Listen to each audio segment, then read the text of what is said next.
Bakıda və Abşeron yarımadasında yanvarın 19-u axşamdan 21-i səhərədək hava şəraiti kəskin pisləşəcək.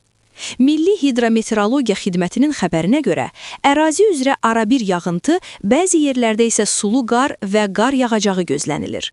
Ayrı-ayrı ərazilərdə yağıntıların intensiv və güclü olacağı ehtimalı var.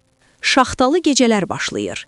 Yanvarın 19-undan 20-sinə keçən gecə havanın minimal temperaturu 0 dərəcəyə yaxın, 21-22 gecə saatlarında isə 0-3 dərəcə şaxta qeydə alına bilər.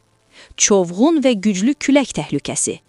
Yağıntılı və küləkli hava şəraiti fonunda qısa müddətli çovğun ehtimal edilir. Görünüş məsafəsinin azalacağı istisna olunmur. Bölgələrdə vəziyyət daha sərtdir. Azərbaycanın rayonlarında müşahidə edilən qeyri-sabit hava şəraiti yanvarın 21-i gündüzədək davam edəcək. Bəzi yerlərdə sulu qar və qar, ayrı-ayrı ərazilərdə isə güclü yağıntı gözlənilir. Dağətəyi rayonlarda temperatur 6 dərəcəyədək şaxta, dağlıq rayonlarda 7-12 dərəcə şaxta, yüksək dağlıq ərazilərdə isə 18-23 dərəcə şaxta təşkil edəcək.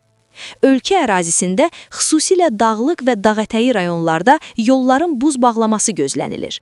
Sürücülərə və piyadalara maksimum diqqətli olmaları tövsiyə olunur. İstəsən bunu daha da qısa, manşetlik, telegram paylaşımı ya da daha dramatik üslubda da hazırlaya bilərəm.